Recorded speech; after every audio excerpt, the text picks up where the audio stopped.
All right, good evening, everyone. So Angel Plus Fund is what we're about, and you'll understand the name in a second when I go through it. So some bits and bobs about us.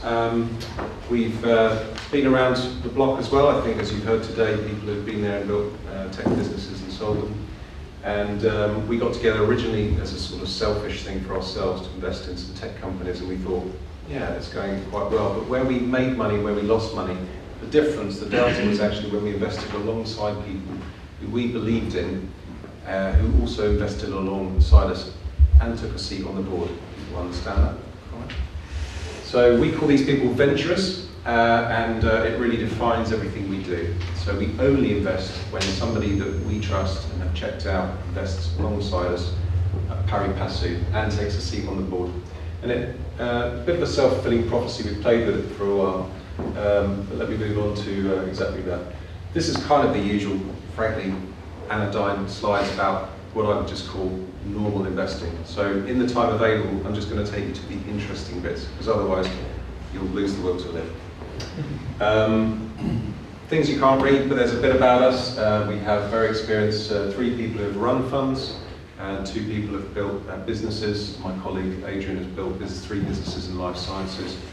And been awarded an MBE for that and other works.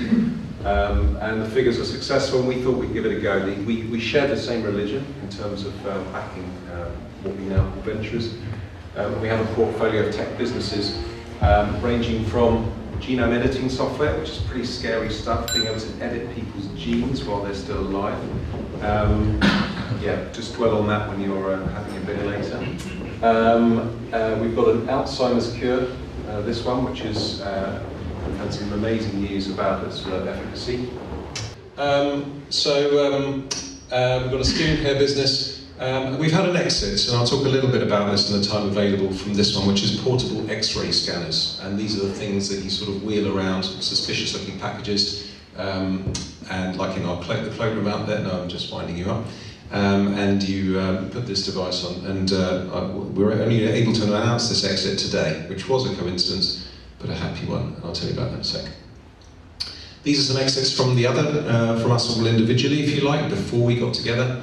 And there's some pretty stonking returns before. The exit that we just had is a modest 4x by comparison, but given that that was within 3 years, and it's our first one, we're over the moon. And a bit about it, because it tells really the story of why we exist. Portable X-ray devices, they look a bit like this.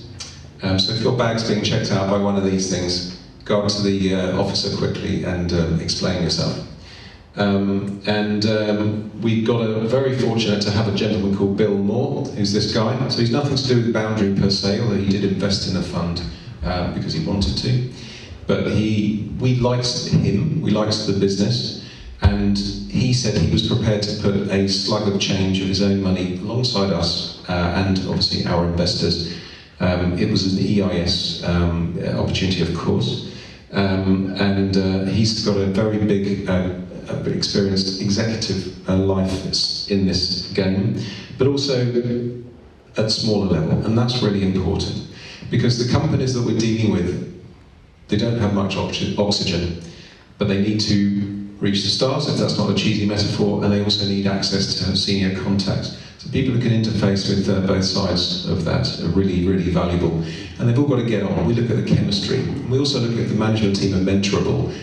All of the other things about good tech investing we do, of course, but the key thing about the venture concept is it smokes people out who are not afraid to tell you that something's a bit broken in their business and ask for advice. And that aligns interests. Now, this all sounds very happy clappy. It's just cold, hard, selfish altruism, what we call selfish altruism. Because actually, if you help people, if you align interests, you are ultimately helping your own investors and de-risking what ultimately is a risky sector.